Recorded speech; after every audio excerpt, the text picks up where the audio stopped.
Hello friends, आज हम सीखेंगे ग्राफ थ्योरी के बारे में। ग्राफ थ्योरी क्या होता है, प्लस ग्राफ को आप कैसे रिप्रेजेंट कर सकते हो, ग्राफ थ्योरी के एप्लीकेशंस क्या है, वो हम यहाँ पे देखेंगे।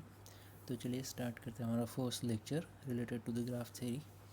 ग्राफ थ्योरी में जो भी ग्राफ है उसको अगर आपको रिप्रेजेंट करना है तो उसका सिंबॉलिक नोटेशन तो काफ़ी सिंपल है, capital G into bracket V comma E। Graph का मतलब होता है एक ऐसा स्ट्रक्चर जिसमें नोड्स होते हैं और नोड्स को आप लिंक करते हो बाय यूजिंग एजेस। तो यहाँ पर कैपिटल V रिप्रेजेंट करता है set of all the nodes और वर्टिसेस, और कैपिटल E रिप्रेजेंट करता है set of all the lines और edges connecting to that particular node. तो जो ग्राफ होता है उसका डेफिनेशन काफ़ी सिंपल है। तो आप ऐसे बोल सकते हो, graph is just a set of all the vertices and set of all the edges. यहाँ पर हमारे पास कुछ एग्जांपल्स है related to the graph. G1, G2, G3 और G4, G5, these are the graphs. So here you can see in detail. G1 जो graph है उसमें खाली एक ही नोड है जिसका नाम है A। यहाँ पर कोई एजेस हमने ड्रॉ नहीं की है। सेकंड जो ग्राफ है वो है G2। यहाँ पर 4 नोड्स है A, B, C, D और उनको हमने 4 एजेस से लिंक किया है। थर्ड जो ग्राफ है G3, वहाँ पर आपको मिल सकते हैं 4 नोड्स, X जो कनेक्टेड है Z को और Y जो कनेक्टेड W को। नेक्स्ट जो ग्राफ है G4, यहाँ पर A, B और C ऐसे 3 नोड्स है और जिनको हमने लिंक किया बाय यूजिंग 4 डिफरेंट एजेस, और यहाँ पर हर एज को हमने एक पर्टिकुलर वैल्यू असाइन की है जिसको ग्राफ थ्योरी में हम बोलते हैं वेट या फिर कॉस्ट। For example 2, 3, 4, 5। लास्ट जो ग्राफ है G5, यहाँ पर एजेस को हमने रिप्रेजेंट किया है बाय यूजिंग एरो हेड्स। तो जो नोड्स है A, B, C, D और E, इनको हमने लिंक किया बाय यूजिंग एजेस। नेक्स्ट, ये जो ग्राफ्स है इनको ड्रॉ करने का कोई स्पेसिफिक तरीका नहीं है, आप जैसे चाहो वैसे ड्रॉ कर सकते हैं। इसका कोई स्टैंडर्ड प्रोसीजर नहीं है कि आपका ग्राफ हमेशा एग्जैक्टली ऐसा ही आना चाहिए। तो ये है कुछ simple examples related to the graph. अभी हम देखते हैं कि ये जो ग्राफ है इसका कहाँ पे इस्तेमाल होता है। तो इसके कुछ एप्लीकेशंस हमने यहाँ पे नीचे देखने हैं। The first one, computer science. Computer science में जनरली आप किसी भी प्रोग्राम के एग्जीक्यूशन के फ्लो को रिप्रेजेंट करते हो बाय यूजिंग अ ग्राफ। जैसे कि प्रोग्राम स्टार्ट हुआ, फिर नेक्स्ट स्टेप, फिर नेक्स्ट स्टेप, फिर नेक्स्ट स्टेप। तो यहाँ पर step 1 to step 2, step 1, next next next, इनको आपने लिंक किया बाय यूजिंग एरोस, तो वो रिप्रेजेंट करता है प्रोग्राम के फ्लो को। एक और एग्जांपल है जो आप डेली लाइफ में यूज़ करते हो, जैसे गूगल मैप्स। जैसे आपको सिटी ए से सिटी बी विज़िट करना है तो आप पर्टिकुलर लाइन फॉलो करके वो एक्चुअली रोड होगा, और ए टू बी जाने के लिए आपको कितने डिस्टेंस कवर करने हैं वो भी गूगल मैप आपको शो करता है, जो उस पर्टिकुलर लाइन या फिर उस एज का कॉस्ट होगा। नेक्स्ट वन, फेसबुक में भी ऐसे ही ग्राफ यूज़ होता है। जैसे अगर आपका ए कोई तो भी है फ्रेंड, तो उसका फ्रेंड होगा बी और बी का फ्रेंड होगा सी, तो ये ऑन कंटिन्यू रहता है। तो ये भी एक सिंपल सा एग्जांपल है ग्राफ थ्योरी का। नेक्स्ट वन, इंटरनेट आपको तो पता ही होगा। अगर आप सिंपल सा एग्जांपल है तो किसी कंप्यूटर लैब में नंबर ऑफ़ कंप्यूटर्स हैं, जैसे वहाँ पे 10 कंप्यूटर है, उनको लैन के थ्रू अगर आप कनेक्ट करते हो तो लैन केबल रिप्रेजेंट करेगा एज, और जो कंप्यूटर्स है वो रिप्रेजेंट करेंगे आपके नोड्स। तो उनको आपने लिंक कर दिया by using lines. Operating system में भी आपके ग्राफ थ्योरी का इस्तेमाल होता है। इसका बेस्ट एग्जांपल है विंडोज़ एक्सप्लोरर। आप नॉर्मली क्या करते हो, जनरली विंडोज़ एक्सप्लोरर यानी उसका शॉर्टकट होता है विंडोज़ प्लस ई। जब भी आप प्रेस करोगे तो लेफ़्ट साइड में जो विंडो ओपन होगा वहाँ पर आप ग्राफ रिप्रेजेंट करने वाला एक स्ट्रक्चर देख सकते हो जिसको हम जनरली बोलते हैं ट्री। यहाँ पर क्या होता है कि आपका एक मेन फोल्डर होगा जिसको हम बोलते हैं रूट फोल्डर, फिर उसके अंदर सब फोल्डर्स होंगे, उसके अंदर फिर से सब फोल्डर, तो एक स्ट्रक्चर बनता जाएगा जो कि ट्री कहलाएगा। And tree is nothing but your graph. तो ये कुछ बेसिक पॉइंट्स है रिलेटेड टू द ग्राफ। अभी हम देखते हैं हमारा सेकंड टॉपिक जो कि है डिफरेंट टाइप्स ऑफ ग्राफ्स। तो जो ग्राफ्स होते हैं उसके अलग अलग टाइप्स होते हैं, तो यहाँ पर कुछ इनलिस्ट किए गए हैं। उनमें से सबसे पहला टाइप है called as simple graph. Simple graph की एग्जांपल यहाँ पर हमने दी है G1, जिसमें 4 नोड्स है और 4 लाइंस हैं जिनको हम एजेस बोलेंगे, वो यहाँ पर दी है। तो सिंपल ग्राफ एग्जैक्टली क्या होता है, तो सिंपल ग्राफ में सेल्फ लूप या पैरेलल एजेस नहीं होते। अब सेल्फ लूप क्या होता है, अगर फॉर एग्जांपल कोई नोड है आपका ए और इस नोड को आपने लिंक किया है बाय यूजिंग एज, यानी उस एज का स्टार्टिंग पॉइंट भी ए है और उसका एंड पॉइंट भी ए है, तो ये रिप्रेजेंट करता है सेल्फ लूप। तो सिंपल ग्राफ में सेल्फ लूप नहीं होता। सिमिलरली अगर आप ए टू बी, अगर आप कोई एज रिप्रेजेंट करते हो, मान लो वो है एज 1, और सिमिलरली आपने दूसरा एज ड्रॉ किया है 2, तो यहाँ पर ए और बी को आपने लिंक किया by using 2 different edges, edge 1 and edge 2, तो ये होगी पैरेलल एजेस। तो इनको आप मल्टीपल आर्क्स या फिर पैरेलल एजेस बोलते हो। तो सिंपल ग्राफ में सेल्फ लूप और पैरेलल एजेस नहीं होते हैं। तो ये है सिंपल सा एग्जांपल G1। दूसरा ग्राफ होता है मल्टीपल ग्राफ्स, जहाँ पर आप देख सकते हो नोड C जो है वहाँ पर सेल्फ लूप रिप्रेजेंट किया गया है, और A और B जो है ग्राफ 2 के अंदर नोड A और B को हमने लिंक किया बाय यूजिंग 2 डिफरेंट एजेस। तो ये है पैरेलल एजेस, या जिसको मल्टीपल आर्क्स बोला जाता है। नेक्स्ट वन होता है डायरेक्टेड ग्राफ। अब ग्राफ 1 और ग्राफ 2 जो हमने एग्जांपल 1 और 2 में रिप्रेजेंट किए थे वो अनडायरेक्टेड ग्राफ है, क्योंकि एजेस यहाँ पर जो है वो सिंपल लाइंस के थ्रू हमने रिप्रेजेंट किए हैं। तो ये बाई डायरेक्शनल लाइन से आप ए टू बी या B to A directly visit कर सकते हो बाय फॉलोइंग सिंपल और सिंगल एज। लेकिन जो डायरेक्टेड ग्राफ होता है वहाँ पर एजेस आप रिप्रेजेंट करते हो बाय यूजिंग एरोज़, और यहाँ पे डायरेक्शन ज़्यादा इंपॉर्टेंट है। जैसे एग्जांपल 3 में हमने देखा है ए और बी को लिंक किया है हमने यूजिंग एज 1, तो आप A to B he visit कर सकते हो क्योंकि ये डायरेक्टेड एज है, और बी टू ए विज़िट करना पॉसिबल नहीं है। तो सिमिलरली अगर आपको ए टू सी विज़िट करना है तो आपको एरोज़ फॉलो करने होंगे, यानी ए टू बी पहले जाना होगा और बी टू सी, या फिर अल्टरनेटिव तरीका है A to D and then D to C. तो डायरेक्टेड एज यहाँ पर होती है और जो काफ़ी इम्पोर्टेंट है। द नेक्स्ट वन होता है वेटेड ग्राफ्स। वेटेड ग्राफ्स यानी जैसे हमने प्रीवियस एग्जांपल में देखा था, प्रीवियस स्लाइड में, तो ग्राफ्स के जितने भी नोड्स होंगे इनको हमने लिंक करने वाले जो भी एजेस यूज़ किए होंगे, हर एज का पर्टिकुलर कॉस्ट है जो आपने रिप्रेजेंट किया होगा। जैसे गूगल मैप में मैंने बोला था सिटी ए और बी को आपने लिंक किया है, तो जो भी रोड होगा उसका कॉस्ट यानी उसका कितना डिस्टेंस आपको कवर करना पड़ेगा किलोमीटर में वो दिया होगा। तो कुछ वैसे एग्जांपल 4 में यहाँ पे दिया है। ए और बी को हमने लिंक किया बाय एज जिसका कॉस्ट है 4, बी और सी को हमने लिंक किया है बाय एज जिसका कॉस्ट है 3। सिमिलरली सी टू डी जो एज है उसका कॉस्ट है 2 और ए टू डी का कॉस्ट है 1। तो यहाँ पर जितने भी एजेस होंगे हर एजेस का एक स्पेसिफिक वैल्यू होगा जिसको वेट बोला जाता है। द नेक्स्ट वन होता है नल ग्राफ। नल ग्राफ जो कि G1 हमारा एग्जांपल था स्लाइड नंबर 1 में। तो ऐसा ग्राफ जहाँ पर खाली आपके नोड्स है, एजेस नहीं है। यानी सिंपल मैं अगर कोई भी स्ट्रक्चर ड्रॉ करता हूँ, जैसे मान लो कि मेरे पास एक नोड है ए, सिमिलरली नोड है बी, तो यहाँ पर खाली नोड्स अवेलेबल है, उनको ज्वाइन करने वाला कोई भी एज अवेलेबल नहीं है। तो इन ग्राफ्स को हम क्या बोलेंगे, नल ग्राफ। दूसरा होता है connected and disconnected graph. Now connected graph क्या होता है, जहाँ पर हम एक नोड से किसी भी रिमेनिंग नोड्स को विजिट कर सकते हैं, तो उस ग्राफ को हम बोलेंगे कनेक्टेड। तो इस स्लाइड में जितने भी एग्जांपल है 1 2 3 4 ये सारे कनेक्टेड ग्राफ्स के एग्जांपल है, क्योंकि आप ए से स्टार्ट करो बी से स्टार्ट करो आप रिमेनिंग सारे नोड्स को विजिट कर सकते हो। तो ये पॉसिबल, तो ये एक तरीके से ये कनेक्टेड है। लेकिन अगर आप एग्जांपल 5 कंसिडर कर सकते हो, एक ग्राफ हमें दिया है जहाँ पे 4 नोड्स है लेकिन 2 ही एजेस है, तो आप ए से खाली डी को विज़िट कर सकते हो या डी से ए को, लेकिन बी और सी को आप विज़िट नहीं कर सकते। तो ये बन गया आपका डिसकनेक्टेड ग्राफ। ना जब भी हम ग्राफ थ्योरी कंसिडर करते हैं तो वहाँ पर एक इम्पॉर्टेंट पॉइंट आता है, वो है degree of that particular vertex. ना ग्राफ थ्योरी के बारे में जो भी प्रॉब्लम्स आपको मिलेंगे वहाँ पर आपको ये पॉइंट ज़्यादा इम्पोर्टेंट लगेगा और ये आपको कंसिडर करना होगा। कॉम्पिटिटिव प्रोग्रामिंग में जितने भी प्रॉब्लम्स आते हैं related to the graph theory, तो कहीं ना कहीं ये फैक्टर उसमें आपको कंसिडर करना होगा। जैसे हमारा एक प्रॉब्लम है called as a service station problem, जहाँ पर हमें पूछा गया है कि उस पर्टिकुलर सिटी या एरिया में हमें कितने पेट्रोल पंप्स इंस्टॉल करने होंगे। तो उसका आंसर अगर आपको कैलकुलेट करना है तो वहाँ पर आपको डिग्री ऑफ अ वर्टेक्स, ये जो फैक्टर्स है ये कंसिडर करना होगा।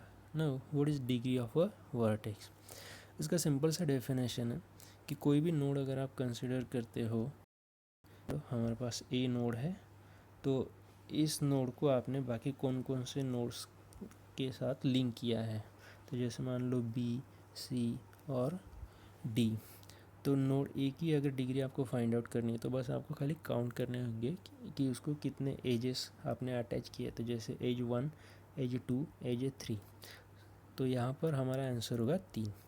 तो जो डेफिनेशन है वो क्या कहता है, so number of incident edges with that particular vertex represent degree of a vertex. इसको हम कैसे रिप्रेजेंट करते हैं, अब अलग अलग बुक्स में अलग अलग नोटेशंस होता है। तो यहाँ पर एक सिंपल सा नोटेशन है, लोअर केस में D into bracket your node.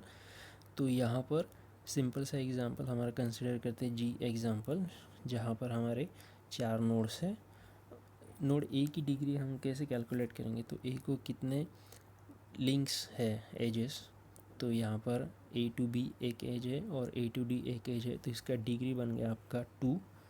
Similarly अगर आप बी के लिए काउंट करते हो तो यहाँ पर हमारा आंसर 4 आता है। अब सिंपल सा सवाल आता है ये 4 क्यों है, तो उसका कारण है सेल्फ लूप। जब भी आपके ग्राफ में सेल्फ लूप दिया जाएगा तो सेल्फ लूप को काउंट करेंगे हम एज ए 2, बराबर।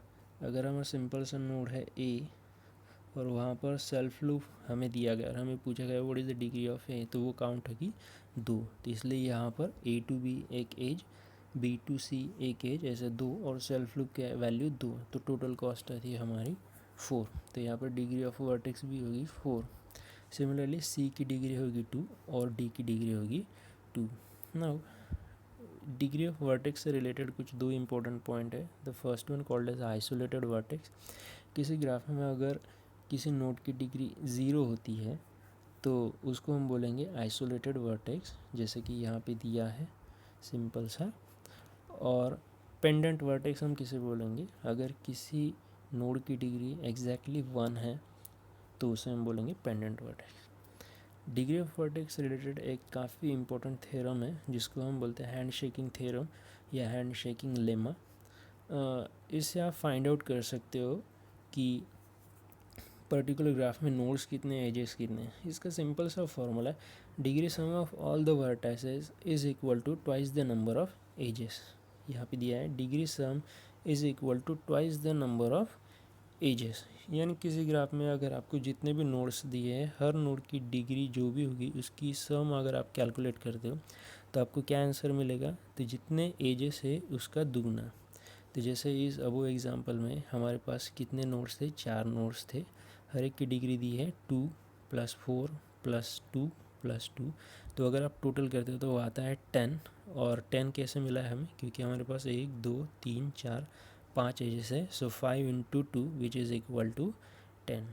अभी आप एक काम करो, 2 मिनट के लिए वीडियो पॉज करो और फिर जो गिवन एग्जांपल है G1 उसके लिए आप कैलकुलेट करके देखो कि हर नोड की डिग्री कितनी आती है, ठीक है।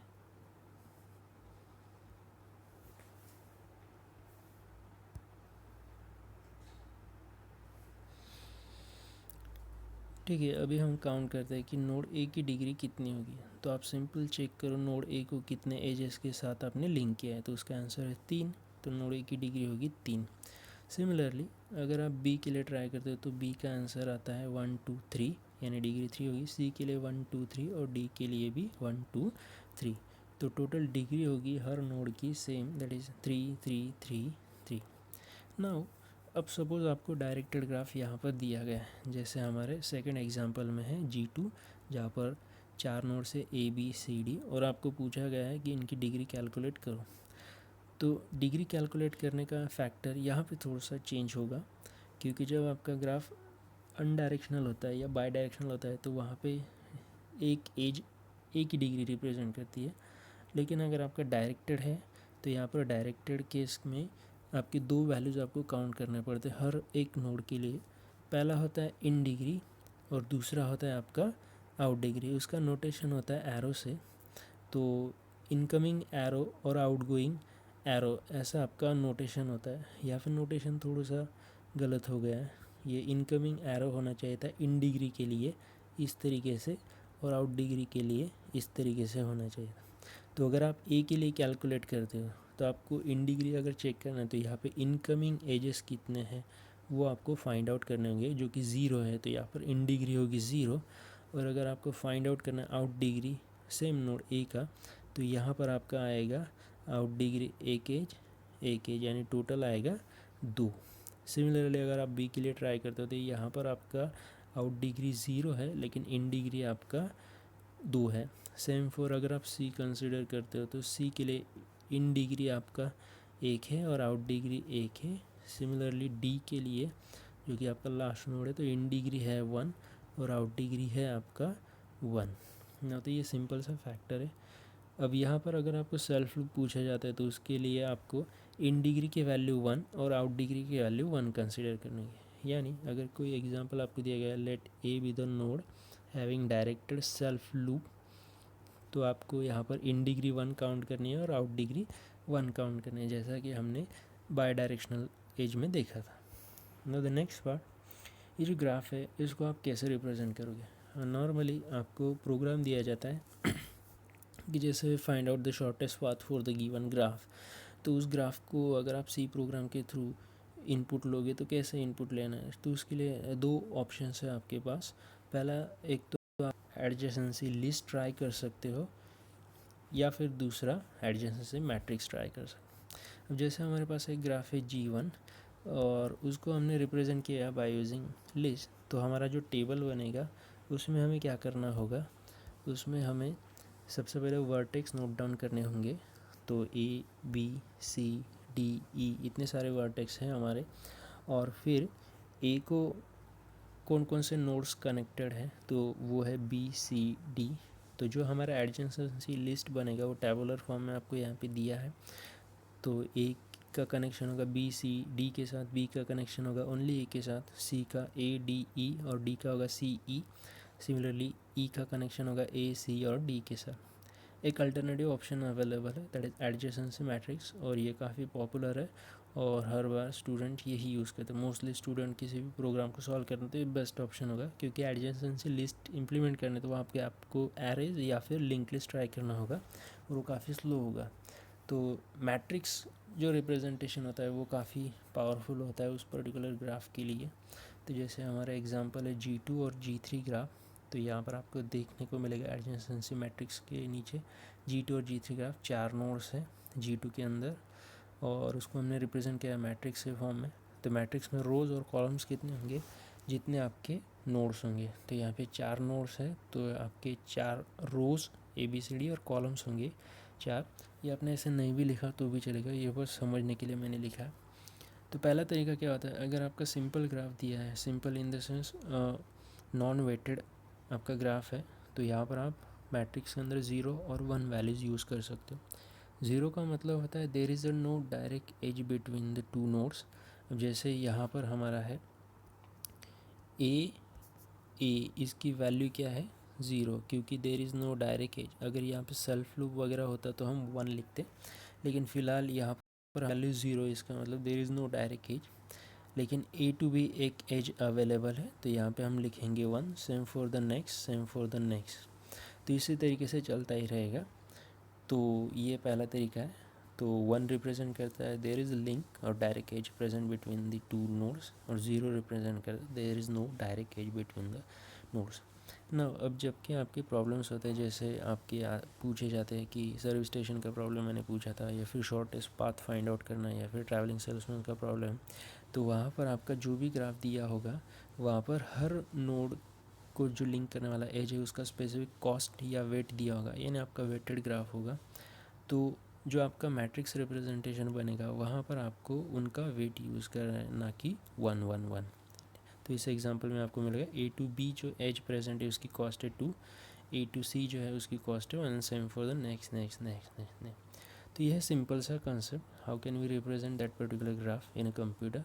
So first option is adjacency list and the second one is a matrix. Now the next part and the last part of this session is called as special types of graphs. Graph theory में बहुत सारे अलग अलग types के graphs होते हैं। Previously जैसे हमने देखे कि जैसे simple graph, null graph, then directed graph, weighted graph, तो वैसे ही कुछ स्पेशल टाइप्स के ग्राफ्स होते हैं। उनको यहाँ पर इनलिस्ट किया गया है। जैसे फर्स्ट वन है हमारा called as a complete graph, capital K suffix N ऐसा इसको लिखा जाता है। सेकेंड वन है bipartite graph, third one is complete bipartite graph, and the last one is a planar graph. Now what is complete graph? complete graph में n nodes होते हैं और यहाँ पर जितने भी नोड्स होंगे हर नोड की डिग्री कंपलसरी n-1 होगी। यानी जैसे एग्जांपल में आपको दिख रहा है K1 हमारा ग्राफ है, 1 रिप्रेजेंट करता है एक ही नोड, तो हर नोड की डिग्री क्या होगी 1-1 दैट इज़ 0। तो यहाँ पर एक भी एज अवेलेबल नहीं है। K2 इसका मतलब क्या है, वहाँ पर 2 नोड्स है और हर नोड की डिग्री एग्जैक्टली क्या है 2-1 n-1 दैट इज़ 1-1। तो ए की डिग्री 1 है, बी की डिग्री 1 है। तो यह सिंपल सा लेआउट, तो इसे बोला जाता है कंप्लीट ग्राफ। इसका रिप्रेजेंटेशन होता है कैपिटल के सफिक्स एन। सेकंड कैटेगरी होती है bipartite graph. No bipartite graphs क्या होते हैं, तो एक गिवन ग्राफ है आपके पास, सपोज जी, जिसके पास वर्टेक्स सेट है कैपिटल वी और एज सेट है ई। आपको एक टास्क दिया जाएगा कि किसी ग्राफ को आप बाइपार्टाइट कब बोल सकते हो, जब उसका वर्टेक्स सेट जो होगा कैपिटल वी, क्या आप उसको डिवाइड कर सकते हो 2 सेक्शंस में, यानी V1 और V2। डिवाइड करते वक्त आपको ध्यान रखना है कि उनका यूनियन क्या आना चाहिए, सारे नोड्स कैपिटल वी, लेकिन उनका इंटरसेक्शन क्या आना चाहिए, नल। इसका मतलब जो हमारे पास एग्जांपल दिया गया, तो वर्टेक्स सेट अगर मुझे फॉर्म करना है V1, तो उसमें मैं ऐसे नोड सेलेक्ट करूँगा जो एक दूसरे से कनेक्टेड नहीं है। तो जहाँ पर ए अगर मैंने सिलेक्ट किया तो मेरा ऑप्शन बी तो नहीं हो सकता, डी तो नहीं हो सकता, क्योंकि ए को कनेक्टेड है बी और डी। क्या मेरा ऑप्शन सी हो सकता है? हाँ, सी हो सकता है। तो जब भी आप वर्टेक्स सेट V1 और V2 बनो, आपका सिंपल सा यही रूल होना चाहिए कि उनमें ऐसे नोड आने चाहिए जो एक दूसरे से कनेक्टेड नहीं है। सिमिलरली V2 प्रिपेयर करते वक्त हमने देखा है डी हमने कंसिडर किया है और बी कंसिडर किया। तो क्या आपका ग्राफ आप ऐसे 2 सेट्स में डिवाइड कर सकते हो नोड्स को जो एक दूसरे से कनेक्टेड नहीं है, लेकिन V1 के मेंबर्स V2 के साथ, V2 के मेंबर V1 के साथ कनेक्टेड है, और उनका इंटरसेक्शन आपका हमेशा नल आता है और यूनियन आपका ओरिजिनल ग्राफ आता है। अगर ऐसा पॉसिबल है रिप्रेजेंट करना, तो उसको हम बोलेंगे बाइपार्टाइट ग्राफ। तीसरी कैटेगरी है कंप्लीट बाइपार्टाइट ग्राफ। नाउ जो आपका ग्राफ कलरिंग का प्रॉब्लम है, उसका सॉल्यूशन है called as a complete bipartite graph. Now complete bipartite graph का रिप्रेजेंटेशन होता है के, कैपिटल के, और यहाँ पर एम एन यूज़ करेंगे। एम का मतलब होता है ये बाइपार्टाइट ग्राफ जैसा ही आपको वर्टेक्स सेट को डिवाइड करना होगा 2 सेक्शन में, V1 और V2। तो V1 में कितने नोड्स है वो बोला जाता है M, और V2 में कितने नोड्स है उनको बोला जाता है N। जैसे अगर मैंने कंसिडर किया इस एग्ज़ाम्पल को, तो ये मेरा V1 है फॉर एग्ज़ाम्पल, और ये है V2। अब यहाँ पर जो V1 है उसमें कितने नोड्स है, 2, तो M की वैल्यू होगी 2, और जो V2 है उसमें कितने नोड्स है, 3, तो N की वैल्यू होगी 3। तो यहाँ पर जो टोटल एजेस होते हैं वो होते हैं M इंटू N। इसका मतलब V1 में जितने भी नोड्स होंगे वो कंपलसरी V2 के सारे नोड्स के साथ कनेक्टेड होंगे। जैसे हम यहाँ पे देख रहे हैं A is connected to the C, A is connected to the D, A is connected to the E। Each and every node of a V1 is connected to the all nodes of a V2। तो इसलिए यहाँ पर जो structure होता है उसमें total edges कितने आते हैं, M इंटू N। जैसे इस एग्जाम्पल में 3 into 2 which is equal to 6। Last example हम देखते हैं प्लानर ग्राफ। प्लानर ग्राफ काफ़ी इम्पोर्टेंट है। जनरली आपने डिजिटल सर्किट या PCB जिसको बोला जाता है, प्रिंटेड सर्किट बोर्ड्स आपने देखा होगा। तो एक कॉपर प्लेट होती है जहाँ पर गोल्डन कलर की लाइंस होती है जो पावर लाइंस होती है और जो नोड्स को, आईसीज को पावर सप्लाई प्रोवाइड करती है। तो उसका जो स्ट्रक्चर होता है वो होता है प्लानर ग्राफ। प्लानर ग्राफ का क्या होता है कि जो भी एजेस आप ड्रॉ करोगे वो एक दूसरे को क्रॉस नहीं करेगी। जैसे हमारे पास यहाँ पर छोटा सा एग्जांपल है G1 का। तो यहाँ पर G1 ये जो ग्राफ है इसमें 1 2 3 4 ऐसे नोड्स है, और 1 को हमने कनेक्ट किया है 3 के साथ और 2 को कनेक्ट किया है 4 के साथ। तो उस एज के कारण क्या हो रहा है, क्रॉस हो रहा है। तो प्लानर ग्राफ में क्या होता है कि कोई भी एज एक दूसरे को क्रॉस नहीं करती है। तो हम G1 को फिर से ड्रॉ करेंगे, लेकिन जो एज 1 2 3 है उसको बाहर से हमने ड्रॉ किया है। तो ये एग्जांपल अगर आपने ध्यान से देखा तो यहाँ पर हम कोई भी एज एक दूसरे को क्रॉस नहीं करती, इसलिए बोला जाता है प्लानर ग्राफ, जो जनरली PCBs डिज़ाइन करने के लिए यूज़ होता है। तो दोस्तों ये था basic concepts related to the graph theory. Thank you.